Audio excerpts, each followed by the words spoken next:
Eits, sebelum dimulai, Pondok Pesantren Abi Center lagi buka pendaftaran loh. Buruan daftar, jangan sampai ketinggalan.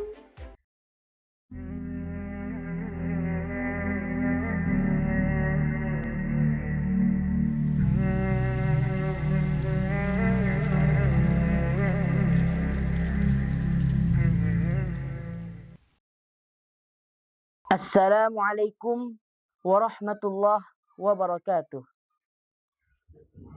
Alhamdulillahi rabbil alamin. Arsala rasulahu bil huda wa dinil haq liyudhhirahu 'ala ad-dini kulli wa kafa billahi shahida. Allahumma salli wa sallim wa barik ala nabiyyina Muhammad wa ala alihi wa sahbihi wa man tabi'ahum bil ihsani ila yaumiddin. Amma ba'du. Ketahuilah pemirsa Abi Center TV yang dirahmati Allah. Allah Subhanahu wa taala telah banyak memberikan nikmat dan karunia-Nya sehingga kita masih bisa merasakan tadi pagi jantung kita berdetak sampai saat ini, dan dari tadi pagi sampai saat ini kita masih bisa menghirup udara segar. Oleh karena itulah tiada kata yang lebih pantas kita ucapkan kepada Allah Subhanahu wa taala selain kata syukur yang dilambangkan dengan alhamdulillahirabbil alamin, agar kita tidak menjadi orang yang kufur dan tidak dicampakkan ke neraka Allah karena kufurnya kita.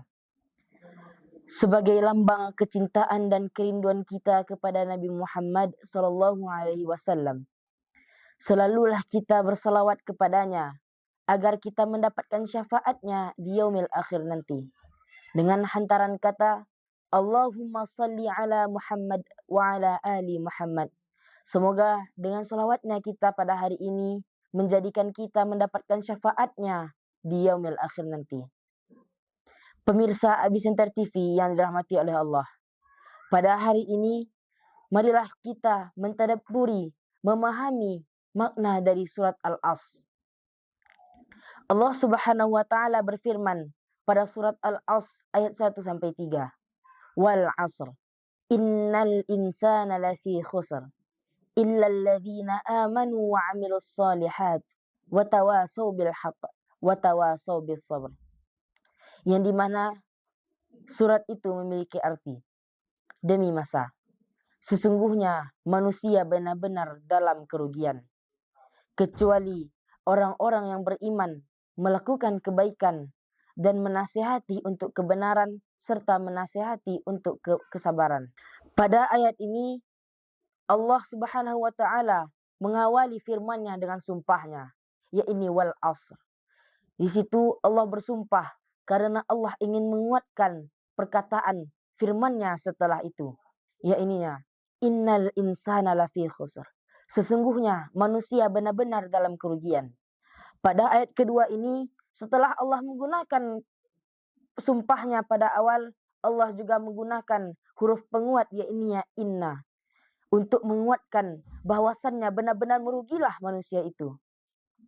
Dikala itu, saat ayat itu turun, manusia sangatlah bersedih karena Allah mengatakan manusia merugi.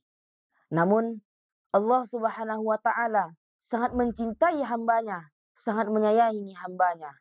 Oleh karena itu Allah memberikan kabar gembira setelah ayat yang mengatakan bahwasannya manusia benar-benar dalam keadaan merugi.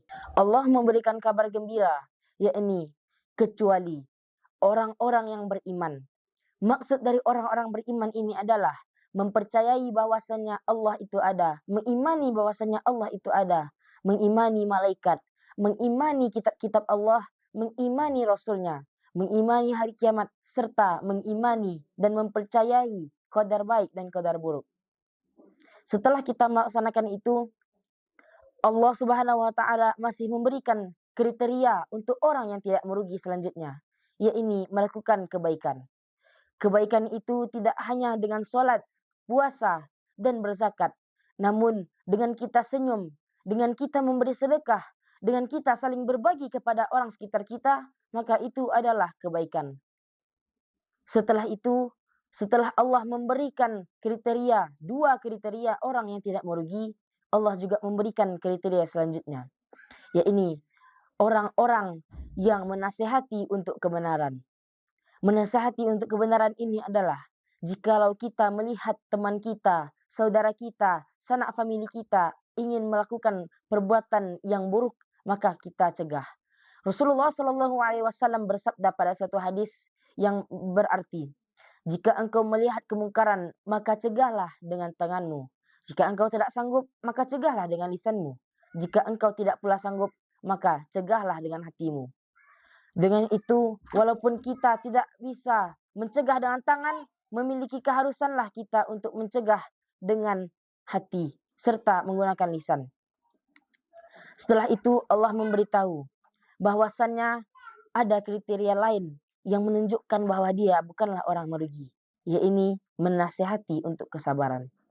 Jikalau saudara kita ada yang ingin bertengkar, maka kita katakanlah sabar, sabar. Maka jikalau dia telah bersabar, maka kita berhasil menasihati orang untuk bersabar dan untuk tidak berkelahi. Maka itu adalah salah satu kebaikan pula. Dari ayat ini kita dapat mempelajari bahwasannya kecintaan Allah kepada hambanya membuat Allah setelah mengatakan manusia merugi dan mengatakan ada orang-orang yang tidak merugi. Kesimpulan pada surat ini adalah, marilah kita sama-sama menghindari dari kriteria yang dikatakan Allah sebagai orang-orang yang merugi. Marilah kita berlomba-lomba untuk kebaikan. Dan kebaikan itu tidak hanya dengan puasa, sholat, dan berzakat. Juga bisa dengan hal yang lain. Setelah itu, marilah kita bersama-sama menasihati saudara kita, teman-teman kita, sanak famili kita.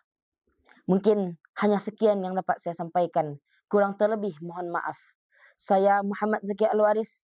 Jikalau ada salah kata mohon dimaafkan, janganlah dimasukkan ke hati. Wabillahi taufiq wal hidayah. Assalamualaikum warahmatullahi wabarakatuh.